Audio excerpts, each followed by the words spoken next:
آگے کی خبروں پر نظر ڈالتے ہیں۔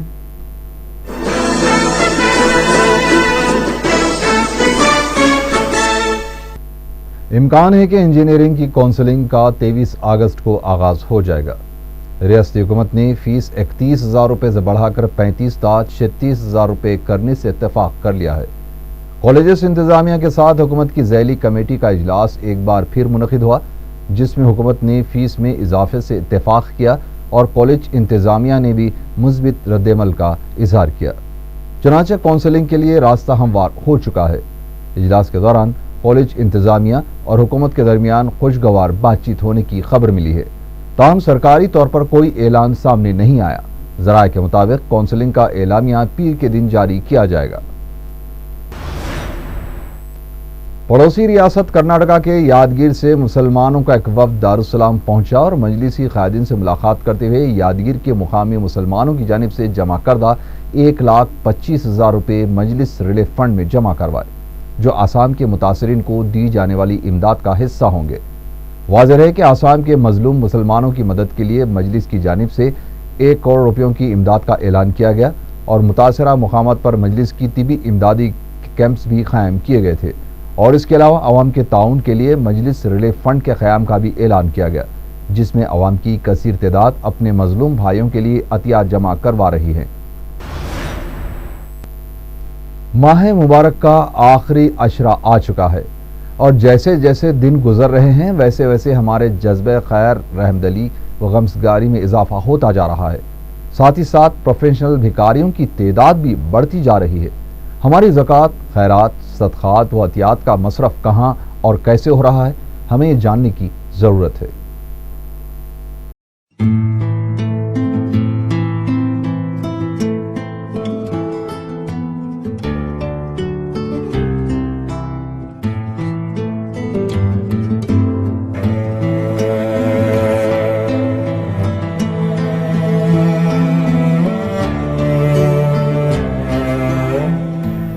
مسلمان دنیا میں وہ واحد قوم ہے جن کے دل نرم ہیں، ان سے دوسروں کی تکلیف دیکھی نہیں جاتی۔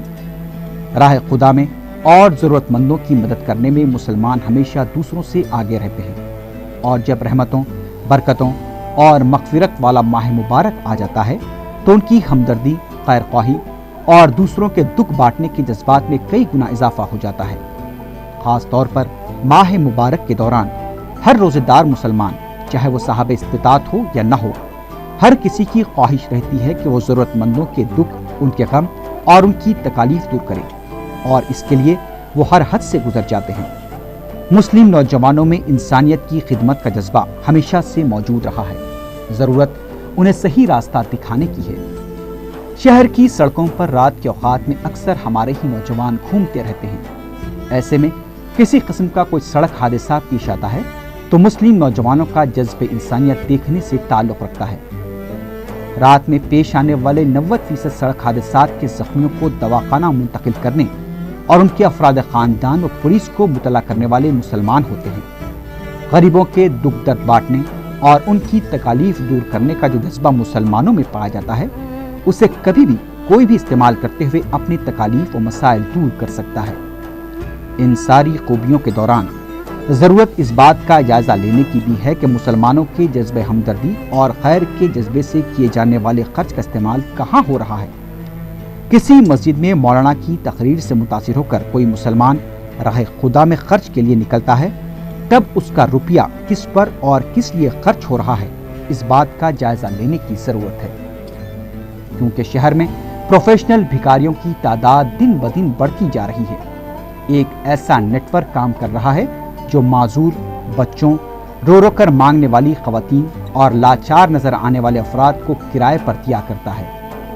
خیر کا جذبہ رکھنے والا انہیں دے دے کر خلاش ہو جاتا ہے، لیکن نہ تو ان کی تکالیف دور ہوتی ہیں اور نہ یہ بھیک مانگنا بند کرتے ہیں۔ رمضان المبارک کا جس طرح ہوٹلاں والے حلیم کے لیے دن گن گن کر انتظار کرتے ہیں، بالکل اسی طرح ملک کی مختلف ریاستوں کے بھی پروفیشنل افراد ماہ مبارک کے انتظار میں رہتے ہیں کہ رمضان میں حیدرآباد جائیں تو وہاں کافی فائدہ ہوگا۔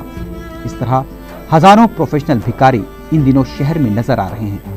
انہیں نہ تو روزے سے کوئی مطلب ہے اور نہ ہی نماز سے۔ برقع پہنی یہ خواتین